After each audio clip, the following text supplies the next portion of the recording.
Hello, everyone, and welcome to the New York Metropolitan Transportation Council's Program, Finance, and Administration Committee meeting. My name is Brad Schilling, and I am representing the New York State Department of Transportation and also am the acting chair of Pfac. This meeting is being recorded and will be posted on the NYMTC website within the next 2 weeks. Per Chapter 1 of Laws of 2022 under the New York State Open Meetings Law, today's meeting is being held via webinar. The meeting audience microphones will remain muted throughout the meeting. The chat pod is available for everyone's use and is being monitored by NYMTC staff. Any comments that are typed in the chat pod that are relevant to transportation and planning will be reviewed for inclusion into the meeting synopsis. During the public participation section of the agenda, registered participants will be unmuted one at a time to present their prepared statement. At this time, I will begin with the roll call. When I say your agency, I ask that each representative state your name and the NYMTC principal which you are representing. First, the board members. I am Brad Schilling, representing the New York State Department Commissioner Marie-Therese Dominguez. Next, we have the New York City Department of Transportation. Who is representative there? Oh, hi, this is Yogesh Sangvi. I am representing Commissioner Idanis Rodriguez. Okay, thank you, Yogesh. And New York City Department of City Planning. Good morning. My name is Jack Schmidt. I am representing Department of City Planning Director Daniel Gorodnik. Okay, thank you, Jack. Metropolitan Transportation Authority. Hi, this is Julia Seltzer, representing Chairman and CEO Jano Lieber. Okay, thank you, Julia. Nassau County. Hi, Sean Sally, representing Nassau County Executive Bruce Blakeman. Okay, thank you, Sean. And Suffolk County. This is Chris Chatterton, representing County Executive Steve Ballone. Okay, thank you, Chris. Rockland County. Pat Gurdon, representing Rockland County Executive Ed Day. Thank you, Pat. And Putnam County. Good morning, Sandra Fusco, representing County Executive Mary Ellen Odell. Okay, thank you, Sandra. And Westchester County. This is Naomi Klein, representing County Executive George Latimer. Okay, thank you, Naomi. And now for the advisory members. Port Authority of New York and New Jersey. Hi, good morning. Jay Sheffield here, representing Executive Director Rick Cotton. Okay, thank you, Jay. New Jersey Transit.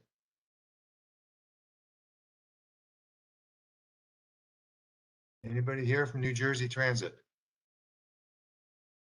Okay, we'll come back if they're having a problem with audio. North Jersey Transit. I'm sorry, New Jersey Transit? New Jersey Transit are not on today. Oh, they're not on. Okay, thank you. North Jersey Transportation Planning Authority. Hi, this is David Barrand, representing NJTPA Executive Director Mary Amin. Okay, thank you. And New York State Department of Environmental Conservation.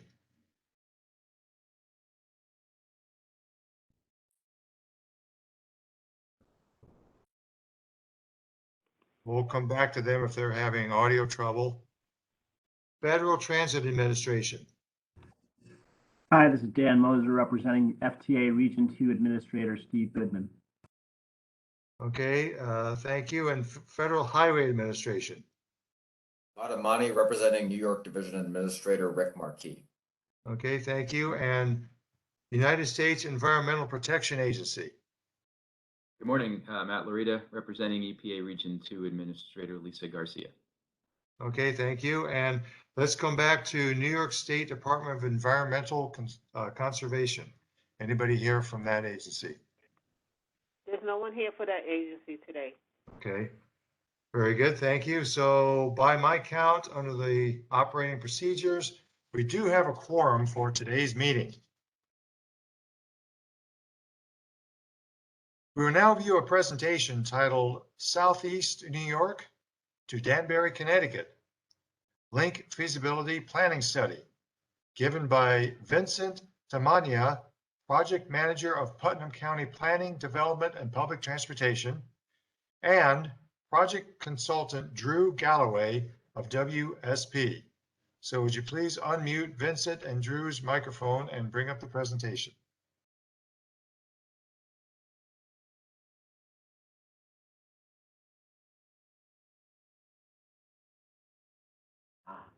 Okay, well, Brad, thank you very much for the introduction, and I want to thank the NYMTC board especially for taking the time and for your support and the funding of the Southeast to Danbury Feasibility and Marketing Rail Study.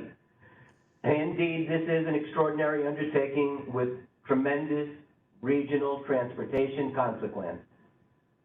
Who could imagine that 2 states and multiple municipalities in a region would be working in a partnership that could become the beneficiaries of this study? In every way, this effort represents a model of cooperation and responsibility.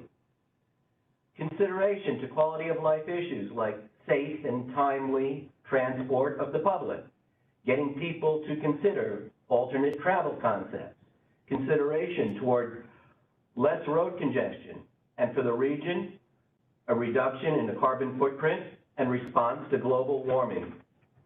That's all wrapped up in this project.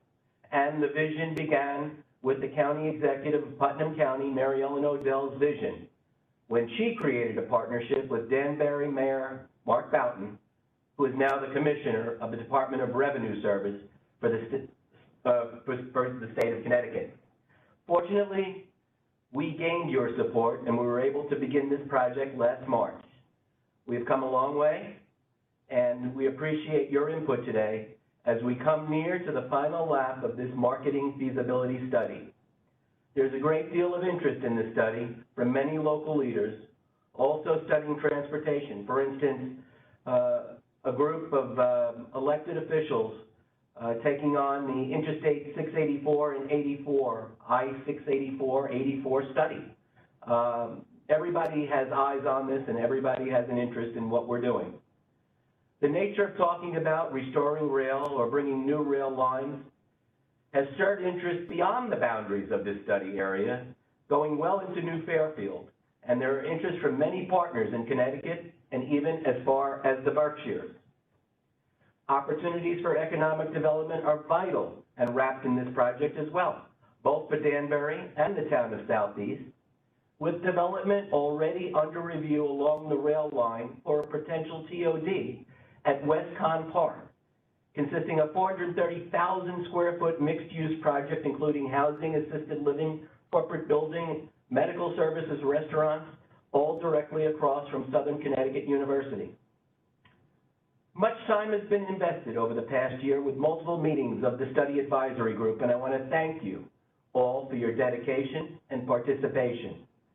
You've been able to guide the study process. Many members from New York and Connecticut, local and state public representatives, and our partners from Metro North, New York State Department of Transportation, Connecticut Department of Transportation, the Housatonic Railroad, all offering different perspectives. During the balance of the first quarter of this year, the team continues to develop capital and operating costs and an economic benefits assessment for the Rail Link study. With a final report to be provided shortly after that, the project is on time. Very proud to be working with the WSP team, with Drew, who's here with me today. They've completed a deep dive into the existing physical, environmental, and demographic conditions between reviving a rail between Southeast and Danbury. The presentation you're about to hear will offer alternative service concepts and operational characteristics, potential ridership, and high-level environmental community impacts. It is my pleasure now to introduce WSP's Drew Galloway.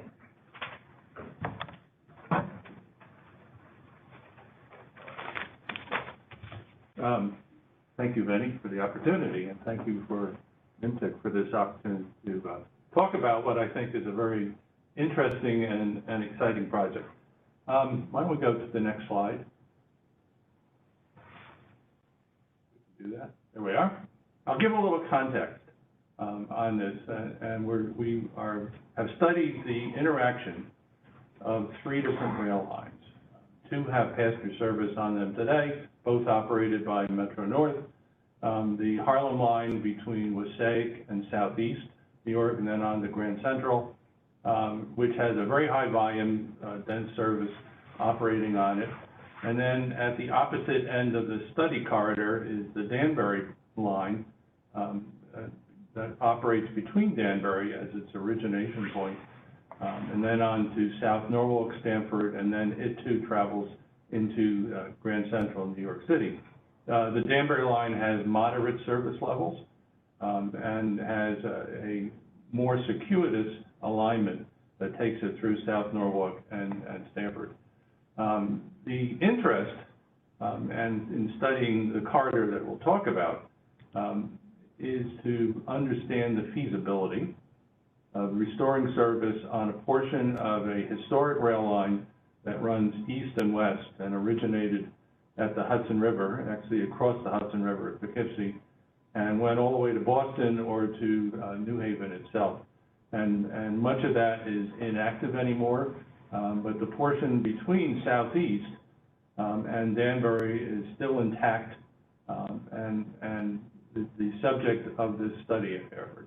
So we are understanding the operational, the technical feasibility of establishing a connecting service that could use that, and also the market benefits potential that would flow from that. And in addition, what impacts there may be to communities, to the surrounding environs in that. And as Vincent said, this is at a high-level assessment, but we think we've developed a good amount of information and can share it here. Paralleling this rail corridor is Interstate I-84. As many, perhaps all of you know, it can get heavily congested.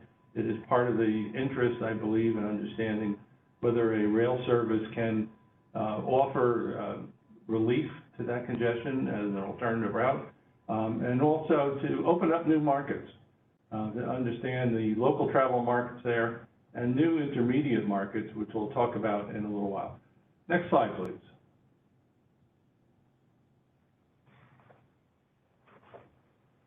There. This is an aerial view of the corridor. It's a compact corridor, less than 10 miles in total length, and it's bookended with Southeast New York on the left side of this to the west, and Danbury in the downtown Danbury on the east side. And even though this is a compact corridor, there is a broad range of different events and activities and potential impacts that take place within that. So it requires a broad look and understanding of these different activities to get a better assessment, a full assessment of what the potential impacts are of restoring the rail service. And you can see for a portion of that in New York State is closely paralleled now by a new bike trail. So that introduces another sensitivity that we've examined very closely. Next slide.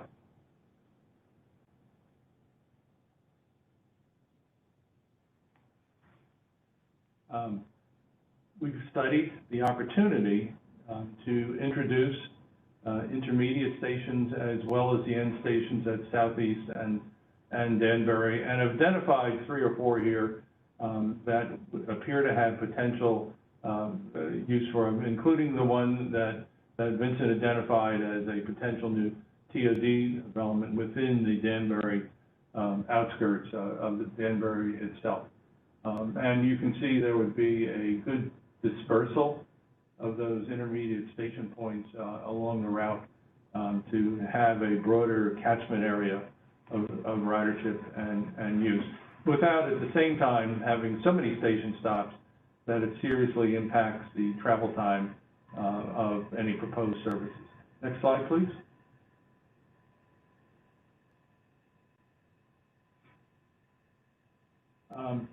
I'm going to talk about some fairly technical aspects of the study, particularly around connections that would be made both in the southeast area and on the Danbury side.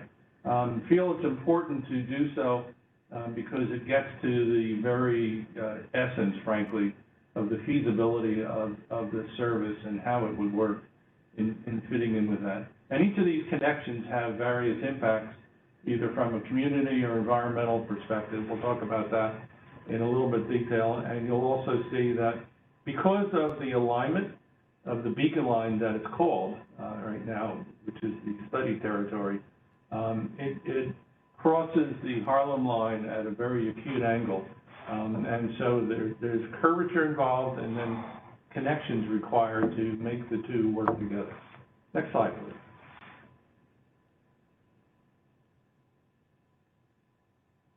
So this is the southeast or the western end of the corridor, the study corridor. And to put it into some context, the yellow line there, the broader yellow line, is the existing Harlem line with Southeast Station in the middle, and it continues northward to Passaic, and then southward it goes through Brewster, then down to White Plains, and then Fordham into New York City itself. And the Beacon line comes close to the Harlem line, but there is no physical connection until you travel a mile or two to the north, and that one is not well suited for any sort of service. So what we've identified here are 6 different concept alternatives that would allow a connection from the Beacon line to the Southeast Station. And that becomes the important terminus and location. Southeast is a very important station on the Harlem line itself, and operationally it requires a continued operation and connections either to the Beacon line service as a cross-platform transfer or as a continuation of Harlem line trains onto the Beacon line and then traveling to Danbury. So the 6 alternatives that are shown here are split evenly between the concept of creating a transfer operation or a continuation of through service through Beacon. And the looping action to the far right, although it involves a little more circuity and distance, is actually the shortest travel time because it has the fastest speeds. And so we've actually based our analysis on assuming those speeds to develop the service plans, and we'll talk about that a little bit. Next slide, please. At Southeast, as I said, it's a critical connection and junction point for the service. The existing station has 2 tracks with a center island platform and then a pedestrian bridge that spans one of the tracks and leads to an expansive parking lot on the west side. The concept here would be to extend that pedestrian bridge to a new vertical access point and a new platform with construction of an additional track on the east side that's shown here in sort of the green shading. And that would allow convenient transfers if it's a connecting service that's involved, or it would allow the capacity at the station to absorb additional train movements. The current Southeast Station is very busy. Metro-North has a very high volume of service that originates either out of Southeast or joined by more trains at North White Plains. And it is fully consumed at times, the platform capacity at this station, and unable to accept additional train service. Next slide, please.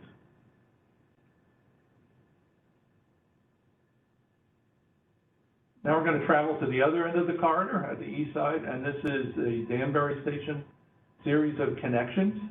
And you can see the characteristics are very different, whereas at Southeast, it was largely, the connections would largely occupy space that's either open in various different sensitivities, whereas in Danbury, any of the connections we evaluated went through really dense parts of the city, and came into close proximity either to the Still River or another tributary, or the historic district within Danbury, and also existing commercial and residential development. It was basically a very difficult concept to even think to develop the alignments. The other challenge we had, the Danbury station is located on the bottom right that you can see on this location, and creating a physical connection to the rail line at that point introduced track geometry that actually exceeded the capability of standard equipment operated by Metro North. And so our conclusion after evaluating this and actually more alternatives was that a connection to the existing Danbury station on the Danbury line was really not practical, probably not feasible. And so if we go to the next slide, we developed an alternative to it that would keep the proposed rail service. Next slide, please. There we are. This alternative would keep the proposed passenger service on the existing Beacon line through Danbury, and would introduce, or actually reestablish a station stop at the historic station location, which is now a railway museum and occupies a very attractive building in that area. There are convenient access ways to walk between the two stations, and our analysis suggests it's about a 4-minute walk. And while there isn't an expectation of a lot of travel between the two lines that way, that was not something identified in our market forecast, it still establishes a reasonable walk distance and time between the two stations, so that a connection could be made without much difficulty between the two stations. This location also allows for a larger passenger platform that is much better able to meet ADA requirements, and also to establish a much better environment for passenger activity on and off the station. The existing Danbury station is very short, actually only can accommodate 2 cars at a time, and would not work well with any sizable trains that have been considered for this service. Next slide, please. This is a profile view, cross-section view of how we would adopt a passenger station at the Danbury Museum area. And the current building is on the historic register, and this concept would allow a new high platform to be built in the bed of one of 2 tracks, and put in canopies and passenger access without disturbing either visually or physically the existing station that's in place there today. And as I said, it can accommodate train movements with larger trains and frankly faster service, and is also well positioned to allow a potential extension further east, as Vincent talked about in his opening remarks. Next slide.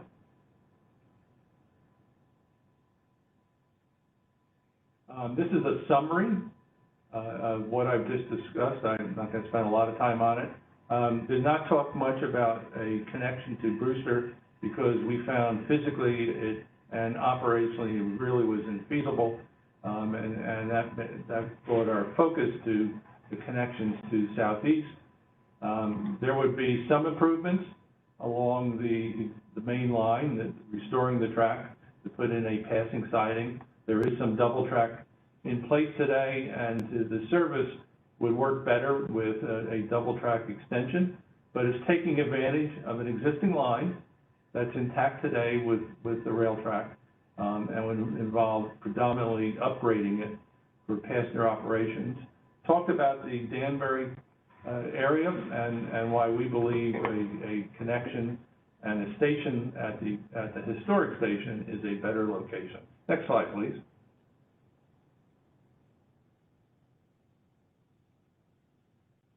I'll now talk a little bit about the concept services that were evaluated. And we set it up roughly to be consistent with frequencies and opportunities on the Danbury line itself or on the Harlem line, so that during the peak periods, which are defined as 6 to 10 a.m. arrivals in Grand Central, and then a counterpart in the afternoon, a train every 30 minutes would operate on the Beacon line, on the extension, and during the off-peak and hourly frequency. We did test a high volume level of frequency in one of the alternatives, and I'll talk about that as we go forward, using light rail vehicles instead of commuter rail vehicles, and you'll be able to see how that stacks up with the other alternatives ridership-wise. We were very careful to try and avoid making any impacts to existing Metro-North Harlem line service or Danbury line service. And so this proposed service would either operate independently with connections that I've described, or extensions of existing Harlem line trains to continue on to Danbury without impacting the schedule between Southeast and Grand Central in New York. There is an existing yard facilities just between the Brewster station and the Southeast station, and our analysis assumed that we would use that as the maintenance base and the point of base for starting the service. There are opportunities for alternate yard sites that would physically work. We have not included them in our analysis at this point. Next slide, please.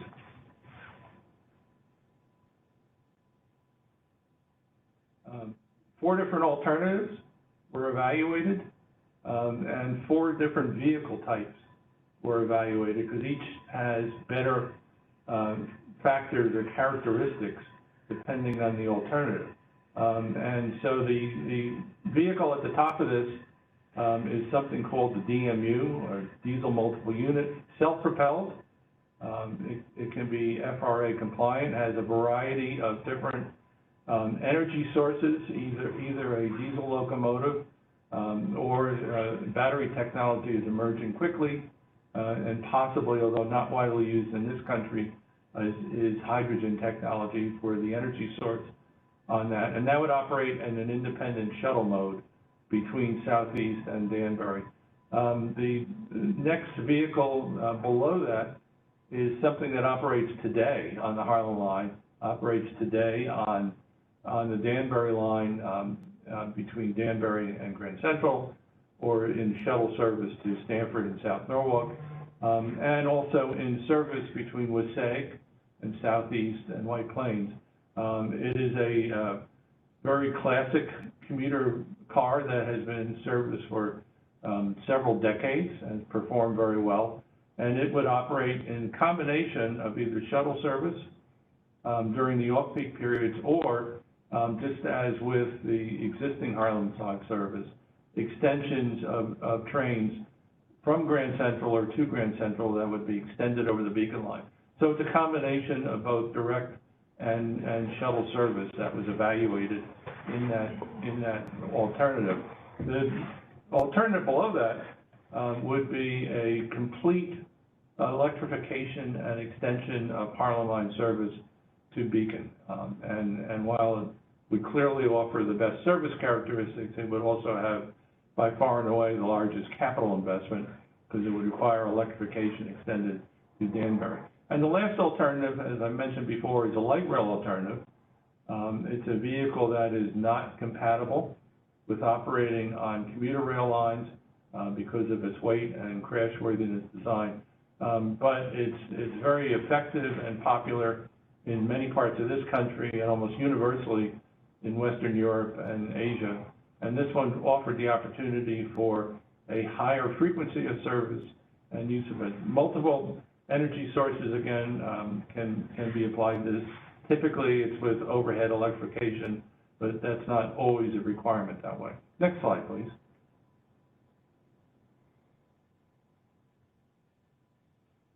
We undertook a initial assessment of ridership and used it on a baseline of 2017 Metro North survey data and updated it using the stocks model, which is a popular ridership forecasting model used within the NYMTC area.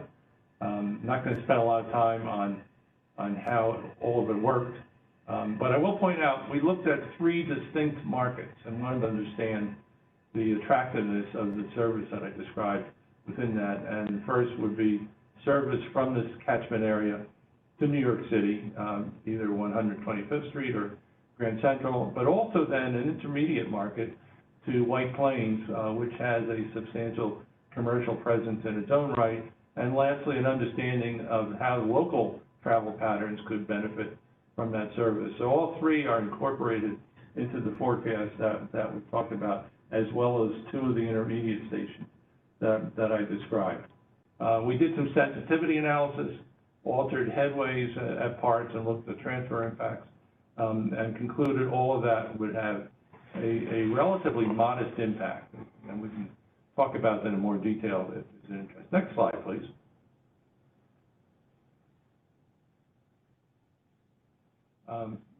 We think this is a very interesting and informative graphic. It's a little hard to read, but each of those dots represents, from the 2017 survey, passengers who were riding on the Harlem line or the Danbury line. And the origins are individual residents or pickup points, and then they went to 3 stations, Danbury, Brewster, and Southeast, and it's color-coded by those stations. So dark blue is the Danbury origins, and you can see it's a fairly compact, dense catchment area of people. A lot of people just simply walk to the station and take advantage of that for their ride into New York or to Stamford. And then with Brewster and Southeast, a much more dispersed catchment area, and in particular, a broad distribution to the east. It actually goes considerably further to the east. And in point of fact, these are the types of markets and travel patterns that we think the Beacon Line extension service would serve well in that conclusion. Next slide.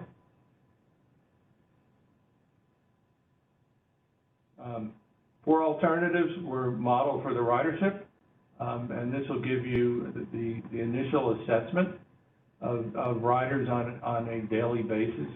It's a combination of new riders that come to the system and also riders that are now traveling either to Southeast or Brewster and Danbury, and then would switch to the alternate stations that I described. In particular, what we think is a substantive set of metrics is the right column there that is labeled PMT. That stands for person miles traveled. And those are fairly substantial reductions in PMTs that you're seeing because of the ability to intercept those long distance travels from the east of Danbury to these alternate stations and locations in use that way. By comparison, you can see the existing ridership at Southeast and Danbury. As I said before, Southeast is a major contributor, an origin point along the Harlem line, Danbury much less so. And Danbury has intermediate stations that absorb and originate many more trips. Next slide, please.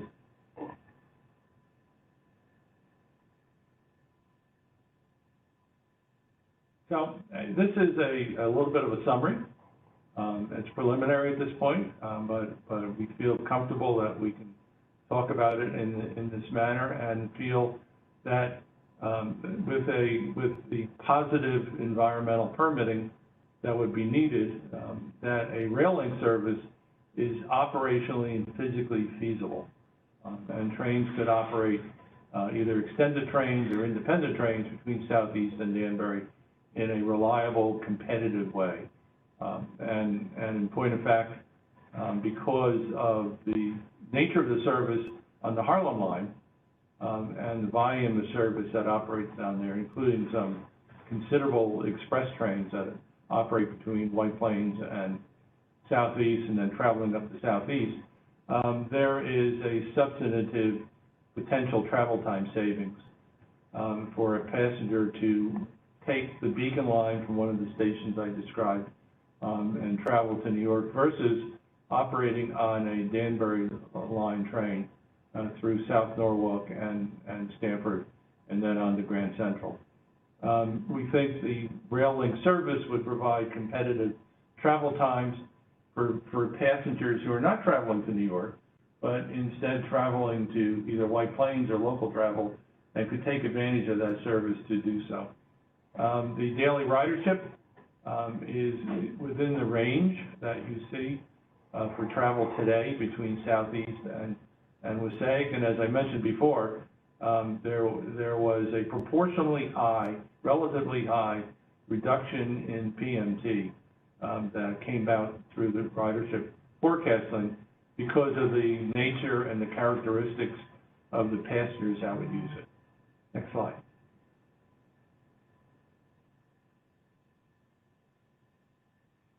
And this is, as Vincent said, we are closing in on completing our study. We have some operating costs to do and some capital costs to do and finish up our benefits analysis. We'll be wrapping this up in the next month or month and a half and have a final report available.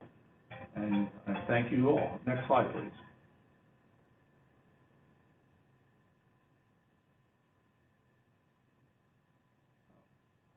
And if you have comments and would like to talk, this is a contact point, and we'll be happy to engage in anything of interest that way. Thank you again. So just to close, thank you all again. Thank the NYMTC staff for their support, both of the project and for the presentation today. The comments are appreciated. As Drew said, AKRF is capturing them all. We're responding. This is also part of our public outreach. And so if there are any questions, I guess it would be up to the chair if we had time. But if not, we do value your opinion. Please do give us whatever comments you might have.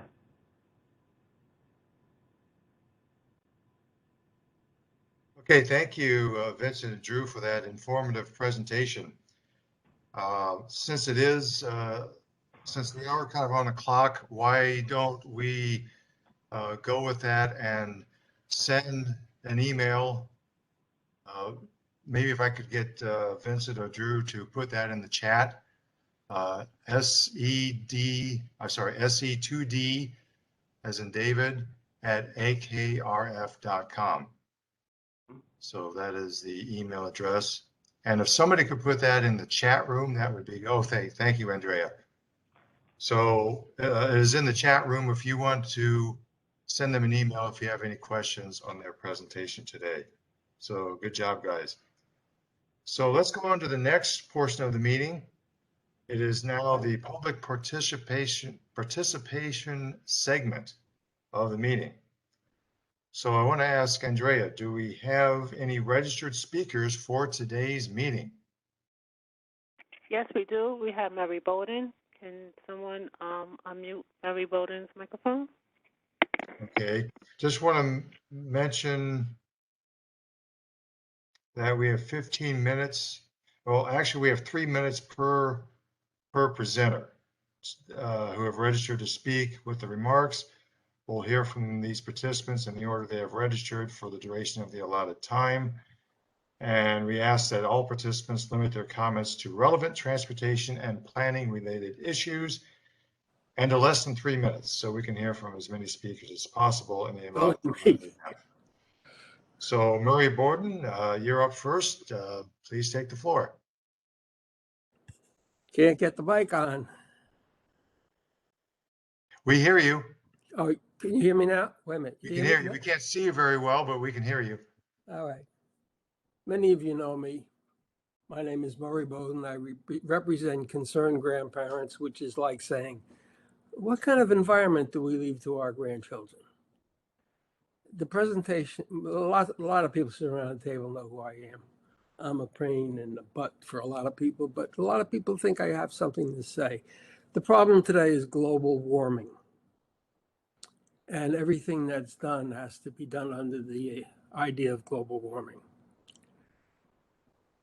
The presentation that I saw today was probably one of the top 3 presentations I have ever seen in being complete, being flexible, and looking towards the future.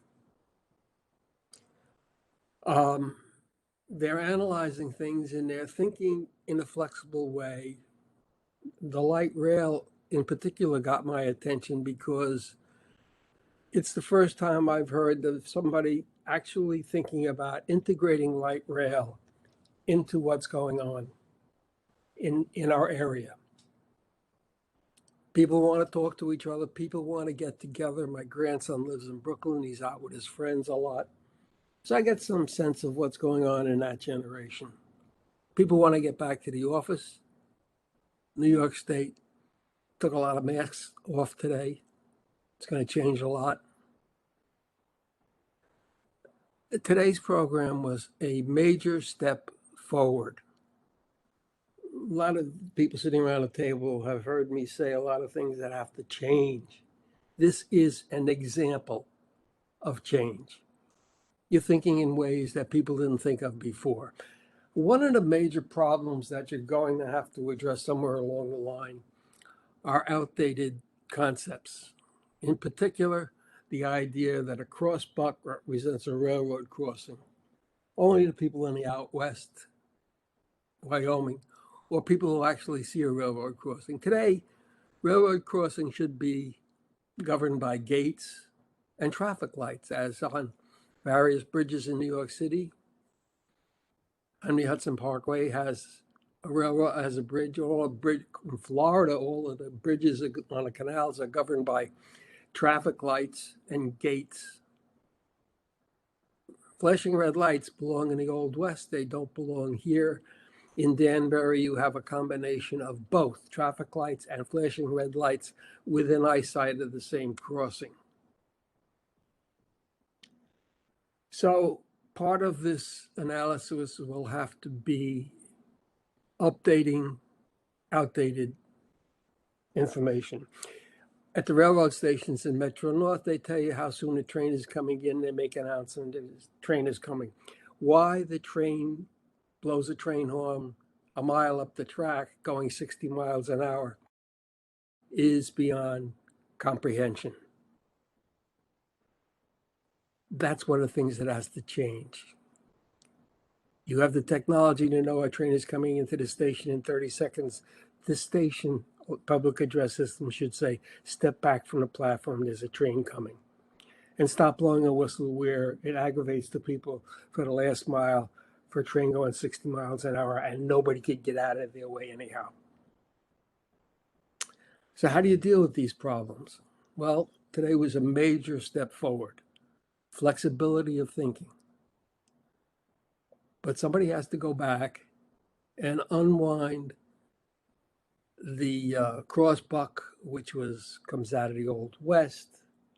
Railroad crossing is called railroad crossing in words. Metro North in the Roaring Brook Station has a red box, which is illegal because colorblind people can't see red. And the manual on uniform traffic control devices says black and white. And nobody can confront Metro North on obeying the law. Consistency of information makes for safe travel. Red cannot be seen by colorblind people, which is why don't block the box is always black and white. And yet Metro North thinks they can make their own rules. This is the best. You could wrap this up in 30 seconds. We do need to move on to the next portion of the meeting. Well, Thanks. You said you had 15 minutes for public speakers, and I've used 5, and there are no more public speakers, so I don't really feel too bad. I'm 88. I'm going to die pretty soon. I won't be around to aggravate you a long time. And there's a dichotomy. See, that's what goes on. You read one rule, then you apply it differently.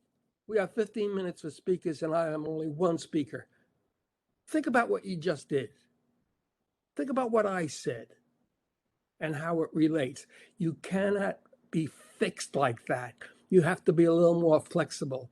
You can't say there's 15 minutes for speakers and then cut me off in 5 minutes when I'm talking about something that's going to impact this country for the next 30 years. You just proved my point. There needs to be flexibility. I want to thank a lot of people sitting around that table and at NYMTC who have taught me over the years the things I needed to know about planning. And Naomi, thank you. Jerry, thank you. And your teams. It's a new world. Think flexibly. Read what you're writing. And when it says 15 minutes and I speak 10 minutes because it's the end of my life, I won't be here doing this much longer. Think about that. It's been a good presentation. You guys are doing a great job. One of the best I've seen. Thank you all.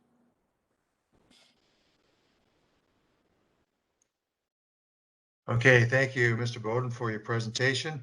Let's go on to the next portion of the meeting. Andrea, are there any other registered speakers before we move on to the next part of the meeting? No, there are not. There are not. Okay. So now we will begin with the action items in the agenda, and we have a few of these today. All material related to these action items have been posted on the NYMTC website at www.nymtc.org. The first action is to accept the November 18th, 2021 meeting synopsis.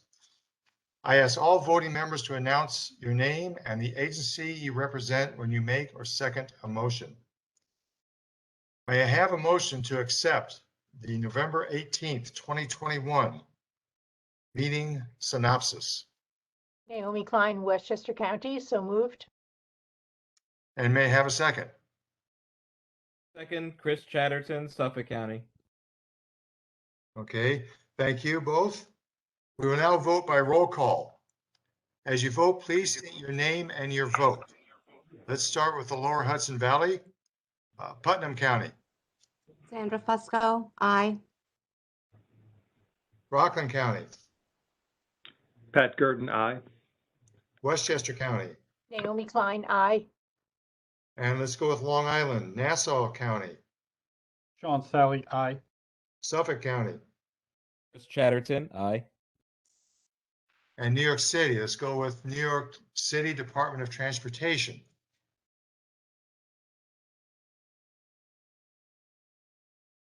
New York City Department of Transportation. Let's come back to the New York City Department of City Planning. Jack Schmidt, aye. Okay. New York City Department of Transportation. Yogesh Sangvi, aye. Okay, thank you both. And finally, Metropolitan Transportation Authority. Julia Seltzer, aye. Okay, and New York State Department of Transportation, that's going to be an aye for me as well. Thank you all. The motion passes. So let's go to item D2 on the agenda. That's resolution 531. As per NYMTC's operating procedures, I'm required to report on the recent action taken by the members by mail ballot.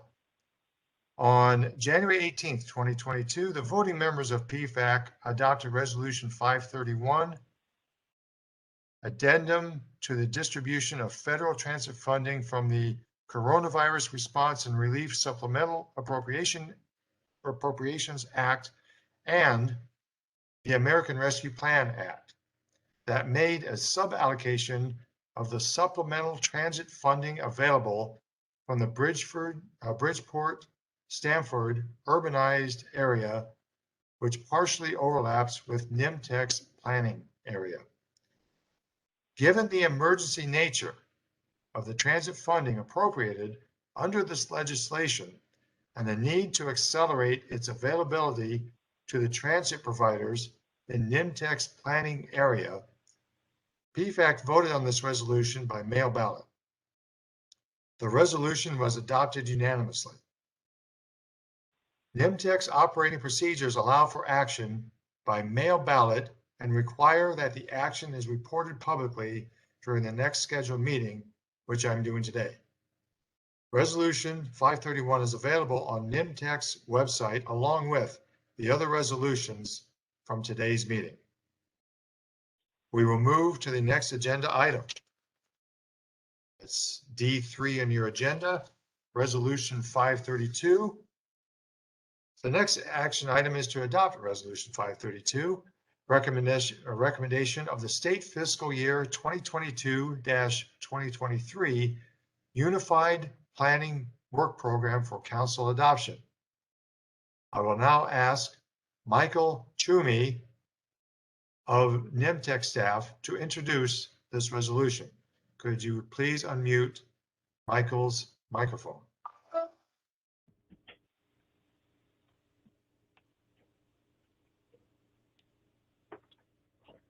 Hey, Mike, you can speak. You are unmuted. Good afternoon, everybody. Once again, my name is Michael Chiume, and I'm going to talk about the Unified Planning Work Program, mostly known as UPWP.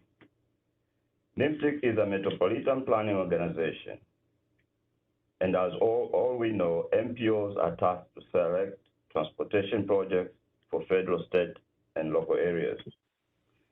Also, MPOs enable the distribution of funding to improve our transit, bicycle, pedestrian, and roadway systems.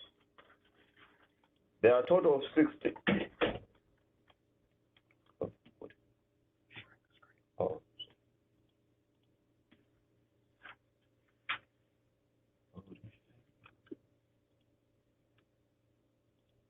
Great.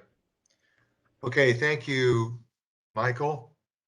May I have a motion to adopt Resolution 532, recommendation of the state fiscal year 2022-2023. Excuse me, Brad? Yes? Yes, it hasn't finished yet. I'm just giving I'm sorry. Sorry about that. There was a pause. There was some technical difficulty. That's okay. Please keep going. Sorry about that, sir.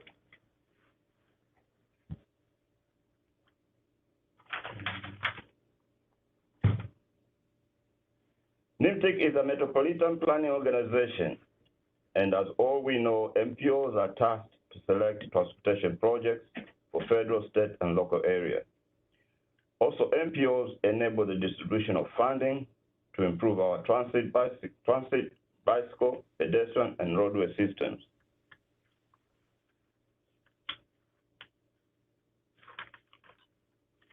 There are a total of 16 council members in NYMTC, where 9 are voting council members. The voting council members are New York City Planning, New York State DOT, MTA, New York City DOT, Suffolk County, Rockland County, Westchester County, Nassau County, and Putnam County. The other 7 members are advisory council members.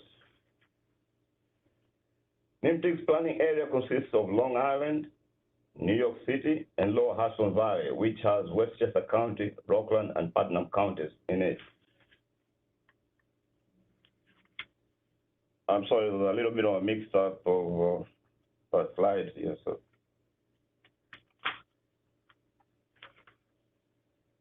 The shared goals of the current regional transportation plan, called Moving Forward, guides the UPWP in addressing safety and security, reliable and ease of travel, planning for changing demand, reduction of environmental impacts, and resilience.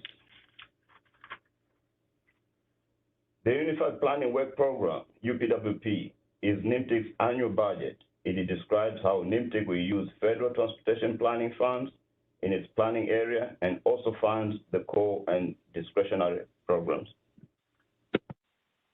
The UPWP funds for the core program finances, the Regional Transportation Plan, Unified Planning Work Program, Transportation Improvement Program, Congestion Management Process, and Regional Emission Analysis. This year's UPWP funds more than 50 discretionary activities with several shared topics. We've included on this slide some projects that are presented as examples by shared topics. These topics include equity and freight and sub-area studies, data analysis, data analysis, and forecasting efforts, and the September 11 Memorial Program, which is an academic program that supports research. The total EPWP funding to NYMTC is approximately $56.5 million, which includes new and prior year funds. The funding allocation is roughly 60% to NYMTC staff, and the remainder distributed to the member agencies. As mentioned before, the funding includes both core and discretionary programs. With this slide, I'll conclude my presentation, and the NYMTC staff requests you adopt this resolution. Thank you. Okay, thank you, Michael. May I have a motion to adopt Resolution 532, recommendation of the state fiscal year 2022-2023 Unified Planning Work Program for council adoption? So move. Yogesh Sanghvi, New York City DOT. Okay, thanks. And may I have a second? Second, Sean Sally, Nassau County. Okay, thanks. And is there any discussion?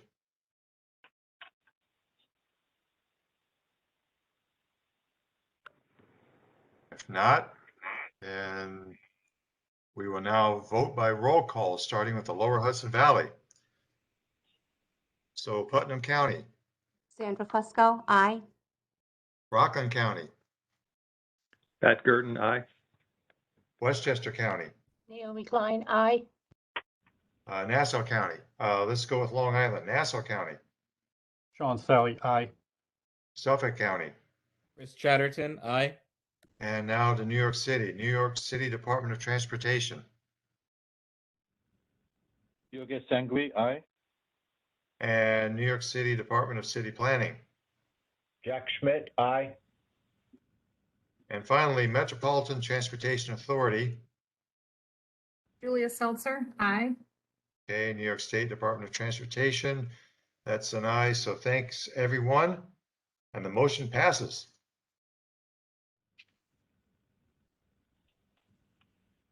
Next on the agenda, item D4 on the agenda is to adopt Resolution 533. That is the amendment of the federal fiscal years 2020 through 2024 Transportation Improvement Program and federal fiscal years 2022 through 2050 Regional Transportation Plan to include public transit safety assessments of progress. I will now ask John Simpson of NYMTC staff to introduce this resolution. Could someone please unmute John's microphone? Hello, can you hear me? Yes. Okay, thank you. So as Brad said, Resolution 533 amends the 2020 to 2024 TIP and the 2022 to 2050 Regional Transportation Plan to include public transit safety assessments of progress. This was established in Resolution 528, which was approved by Pfac on November 18, 2021. These amendments to Section 3.2.5 of the Regional Transportation Plan and Section 3 of the Transportation Improvement Program bring both documents in line with newly adopted safety targets and performance measures as described in Attachment 1 to the resolution, and we recommend that Pfac adopt this resolution.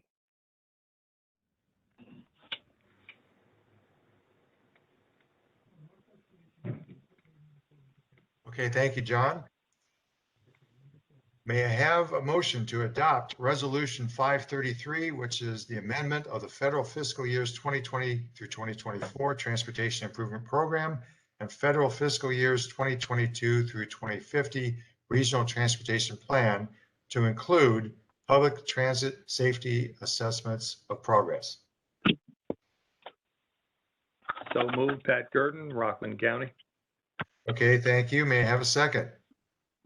Second, Jack Schmidt, New York City Department of City Planning. Okay, thank you. Is there any discussion?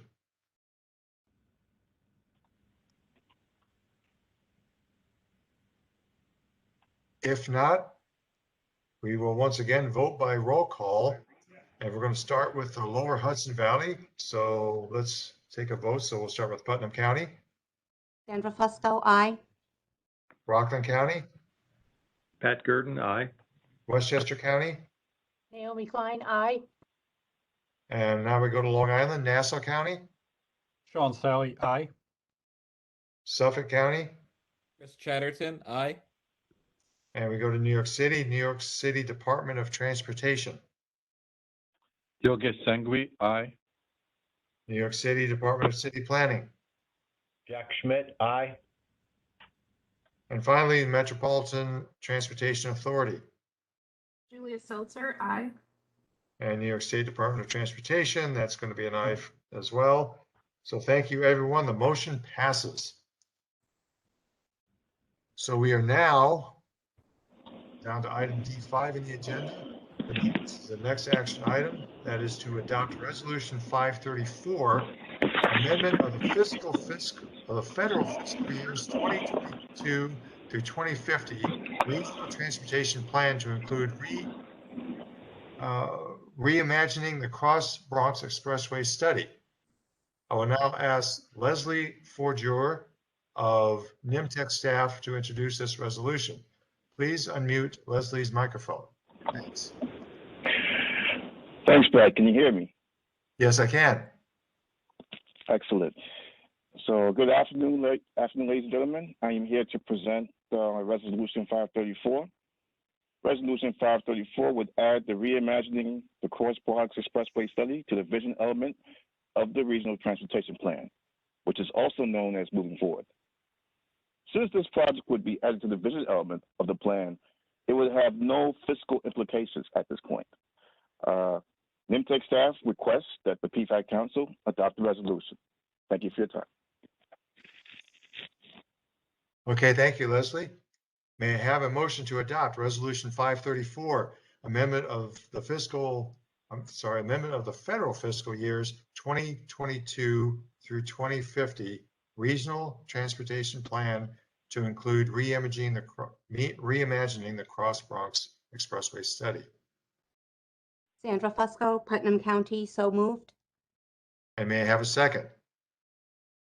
Second, Yogesh Sanghvi, New York City DOT. Okay, thank you both. We will now, do we have any discussion, first of all, before we do the roll call?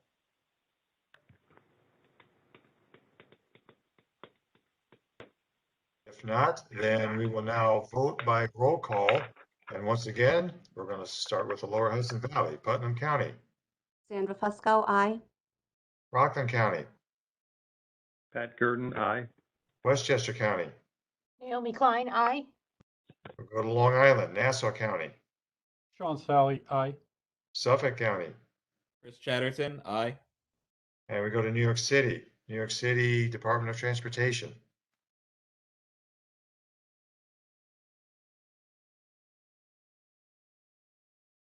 Okay, let's come back to them. New York City Department of City Planning. Jack Schmidt, aye. Okay. New York City Department of Transportation.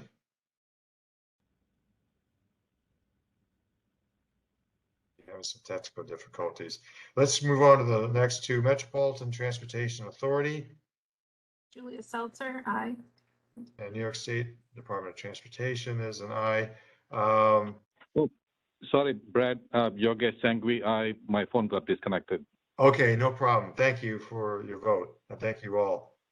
So the motion does pass. So we're on to the final action item in the agenda, item D6, which is to adopt Resolution 535, appending the federal fiscal years 2020 through 2024 Transportation Improvement Program with the Eastern Federal Lands Highway Division's federal fiscal years 2022 through 2025 Transportation Improvement Program. I will ask David Dritz of NYMTC staff to introduce this resolution. Could someone please unmute David's microphone? Hi, Brad. Can you hear me? Yes, I can. Great. Thank you so much. Good afternoon, committee members and honored guests.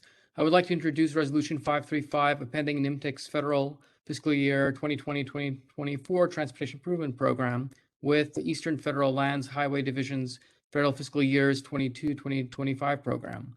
The resolution would incorporate projects that are in our planning area and improve the transportation infrastructure owned and maintained by various federal lands management agencies, such as the National Park Service, the United States Fish and Wildlife Service, Forest Service, Bureau of Land Management, and the U.S. Corps of Engineers, among others.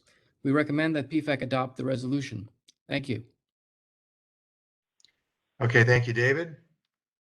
May I have a motion to adopt Resolution 535, appending the federal fiscal years 2020 through 2024 Transportation Improvement Program with the Eastern Federal Lands Highway Division's federal fiscal years 2022 through 2025 Transportation Improvement Program. So moved. Jack Schmidt, New York City Department of City Planning. May I have a second? Second, Naomi Klein, Westchester County. Okay, thank you both. Do we have any discussion? Seeing none, we will once again vote by roll call, starting with the Lower Hudson Valley. Putnam County. Sandra Fusco, aye. Rockland County. Pat Gurdon, aye. Westchester County. Naomi Klein, aye. We go to Long Island, Nassau County. Sean Sally, aye. Suffolk County. Chris Chatterton, aye. We go to New York City. So New York City Department of Transportation. Yogesh Sanghvi, aye. And New York City Department of City Planning. Jack Schmidt, aye. And finally, Metropolitan Transportation Authority. Julia Seltzer, aye. And New York State Department of Transportation, that's an aye as well. So thanks, everyone. The motion passes. Thank you. So that'll do it for the action items. Now, item E on the agenda is to confirm the next council meeting. The next council meeting to adopt NYMTC's new Unified Planning Work Program will be on Thursday, February 24th, 2022. Notice of the meeting will be distributed today. We go to item G, which is the confirmation of the next Pfac meeting, which is scheduled for Thursday, April 14th, 2022. Details of this meeting will be made available 2 weeks prior to the meeting date. And finally, item H, to adjourn this meeting. To conclude today's meeting, I will ask for a motion to adjourn the meeting. Motion, Chris Chatterton, Suffolk County. Okay, thank you. May I have a second? Second, Pat Gurdon, Rockland County. Okay, thank you both. Does anyone object to this motion? Hearing none, this meeting is adjourned. Thank you, everyone, and please stay safe.